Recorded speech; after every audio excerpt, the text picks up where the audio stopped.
اللہ الرحمن الرحیم۔ ہندوستان میں اوقاف کی تاریخ بہت قدیم ہے اس ملک ہندوستان میں۔ ویسے وقف کا تعلق دین و شریعت سے ہے، اس لیے کہ رسول اللہ صلی اللہ علیہ وسلم نے خود بھی وقف فرمایا اور اپنے اصحاب سے بھی باغوں کو اور کنویں اور چشمے اور مسجدوں کے لیے زمینوں کو وقف کروائی اور آپ نے ترغیب دی۔ ہندوستان میں بھی مغلیہ سلطنت کے بعد جو اوقاف کا سلسلہ ہوا تو آج گورنمنٹ کے سروے کے مطابق ڈیفنس اور ریلوے کے بعد سب سے بڑی جائیداد اوقاف کی ہے۔ اوقاف کے تحفظ کے لیے مختلف ریاستوں میں گورنمنٹ نے وقف بورڈ بنوائی، لیکن وقف کے تمام معاملات اس وقف بورڈ کے ذریعے حل ہوتے رہے اور مسلمانوں کے اوقاف کے تحفظ کو یقینی بنایا گیا، جیسا کہ سن 1995 کے ایمنڈمنٹ بل میں ایکٹ میں ہے، اور پھر گورنمنٹ نے اس میں مزید ترمیم کرنی چاہی تو all India Muslim personal law board کے ذمہ داران اور خاص کر امارت شریعہ کے سابق امیر شریعت حضرت مولانا سید محمد ولی رحمانی رحمۃ اللہ علیہ نے اس سلسلے میں لائحہ عمل طے کیا اور حکومت سے باقاعدہ طور پر ملاقات کر کے اپنی تجاویز اور اوقاف کو مؤثر اور مضبوط بنانے کے لیے قوانین میں ترمیمات کے لیے سفارش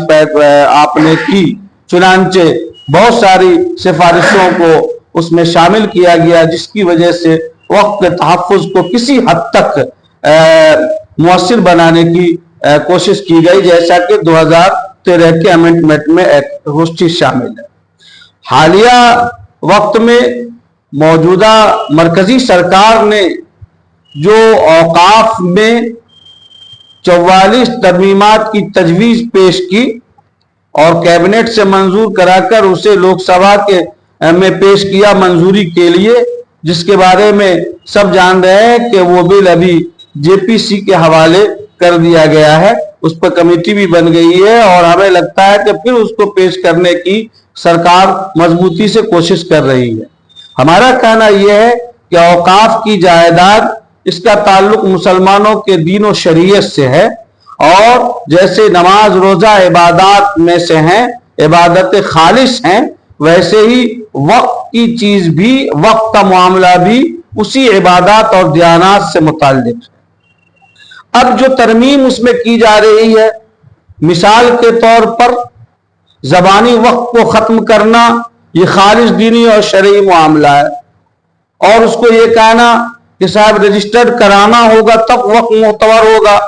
اورل وقف یہ معتبر نہیں ہوگا، ویلڈ نہیں ہوگا، براہ راست شریعت میں مداخلت ہے، اور اس شریعت میں اس مداخلت کو ملک ہندوستان کی سطح پر ہم اس تناظر میں دیکھتے ہیں کہ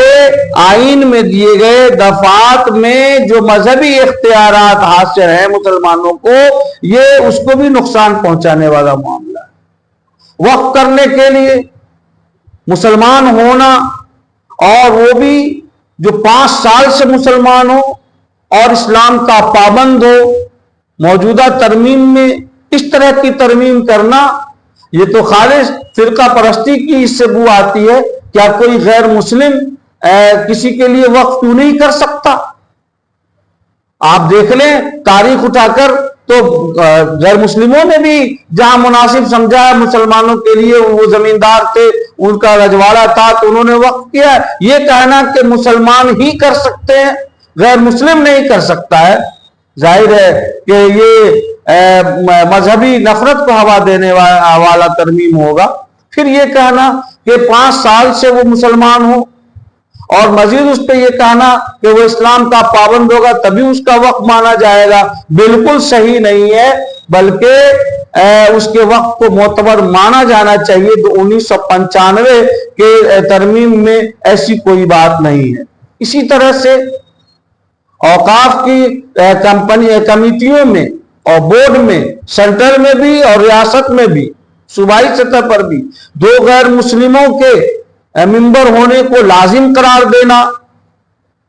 اور ضروری قرار دینا، ظاہر ہے کہ مسجد سے تعلق ہے اس وقت کا، مدرسے سے تعلق ہے اس وقت کا، عیدگاہ اور قبرستانوں سے تعلق ہے، تو اس سے عبادات میں خلل واقع ہوگا اور اس سے ملک کے مسائل بہت پیچیدہ ہوتے چلے جائیں گے اور اس سے نفرتوں میں اضافہ ہوگا. ہاں اگر یہی بات ہے تو مٹھوں کی کمیٹیوں میں، گرودوارے کی کمیٹیوں میں، دوسری چیزوں میں یہ بات کیوں نہیں ہے؟ صرف مسلمانوں کے اوقاف کی پراپرٹی میں وہ سنی وقف بورڈ اور شیعہ وقف بورڈ کے لیے 2 غیر مسلم ممبران ہوں گے، اور مسلمان مٹوں میں اور مندروں کی کمیٹیوں میں ممبر نہیں ہوں گے. یہ تو بھید بھاؤ کی بات ہے اور یہ مسلمانوں کے وقف کے قوانین کو ڈیمیج کرنے والا معاملہ ہے. اسی طرح سے جو سب سے بڑی بات ہے وہ یہ ہے کہ اوقاف کے سروے کے لیے ریٹائرڈ ججز کے ذریعے سروے کرایا جاتا تھا، اور اگر کسی زمین پر کوئی مسئلہ ہوا وہ وقف بورڈ میں جاتا تھا، وقف ٹریبونل میں جاتا تھا. اب وقف ٹریبونل کے اختیارات کو محدود کر دیا گیا ہے کہ صاحب وہاں سے نہیں ہوگا، اب ڈی سی اور ڈی ایم طے کریں گے اور وہ اپنی سطح سے ڈکلیئر کریں گے کہ یہ وقف کی پراپرٹی ہے یا نہیں ہے. ظاہر سی بات ہے کہ ڈی سی اور ڈی ایم اس کو ڈکلیئر کریں گے اور وقف ٹریبونل کے اختیارات کو ختم کر دینا، محدود کر دینا یا سلب کر دینا. ظاہر ہے اس سے اوقاف کے جائیداد کی حفاظت تو نہیں ہوگی بلکہ بندر بانٹ میں اضافہ ضرور ہوگا. All India Muslim personal law board کے ذمہ داروں نے یہ طے کیا ہے اور وہ قانونی لڑائی بھی لڑ رہے ہیں اور جے پی سی کے ممبران سے بھی بات کر رہے ہیں. لوک سبھا اور راجیہ سبھا کے سرکردہ لیڈروں سے ملاقاتیں جاری ہیں کہ اس طرح کا ترمیم ملک کے لیے خطرناک ہے. نہ صرف یہ کہ مسلمانوں کے لیے بلکہ کل چل کر جین مذہب والوں کی بڑی جائیدادیں، کل جا کر عیسائیوں کی بڑی آپ کے رانچی میں بھی دیکھ لیں، یہاں شاید 10-10 ایکڑ کا پلاٹ ایک جگہ ہے، تو ان کے لیے بھی مسائل کھڑے ہوں گے، تو مختلف بدھسٹوں کے لیے مسائل کھڑے ہوں گے. تو ابھی سے مسلمان نشانے پر ہے، کل ہو کر ملک کے دوسری اقلیتوں اور دوسری مذہبی اکائیوں کے ساتھ یہ معاملہ کھڑا ہوگا. سو یہ ہندوستان کے مفاد میں نہیں ہے، یہ ملک کے ہیت میں نہیں ہے اور نہ ہی یہ آئین کے مطابق ہے. اس لیے all India Muslim personal law board اور امارت شریعہ بہار جھارکھنڈ کے ذمہ داران حضرت امیر شریعت دعوت برکاتہم مضبوطی کے ساتھ اس پر ذمہ داروں سے اور لوک سبھا اور راجیہ سبھا کے لیڈروں سے بات کر رہے ہیں. امارت شریعہ کو all India Muslim personal law board کے عاملہ میں جو تجویز پاس ہوئی کہ ایک نمائندہ اجلاس بہار اڑیسہ جھارکھنڈ اور مغربی بنگال کی سطح پر امارت شریعہ کرائے، حضرت امیر شریعت نے اس کی منظوری دی اور 15 ستمبر کو اوقاف کے تحفظ کے حوالے سے ایک نمائندہ کانفرنس جس میں علماء، ائمہ، دانشوران قوم و ملت اور ماہرین قانون، وکلاء، پروفیسرز، اس طبقے کے لوگ وہاں جمع ہوں گے اور وہاں اس بات پر تبادلہ خیال کیا جائے گا کہ مسلمان خود بھی اپنے اوقاف کی پراپرٹی کی حفاظت کے لیے کیسے کمر بستہ ہو جائیں اور گورنمنٹ سے بھی اوقاف کی پراپرٹی کی حفاظت کے لیے کس انداز میں گزارش کی جائے، کیا جمہوری طریقے ہیں ان کے پاس اپنی بات کو منوانے کے لیے. انشاءاللہ 15 ستمبر کو گاندھی میدان کے بالکل ہی قریب باپو سبھاگار ہے، وہاں پروگرام ہوگا اور بہار سے بھی، جھارکھنڈ سے بڑی تعداد میں مختلف اضلاع سے علماء اور دانشوران وہاں جائیں گے. لسٹیں اور فہرستیں تیار ہو رہی ہیں، لوگ رضاکارانہ طور پر ذمہ داران اپنا نام پیش کر رہے ہیں. چنانچہ ہم نے حضرت مولانا قاضی محمد انور قاسمی صاحب ہیں جو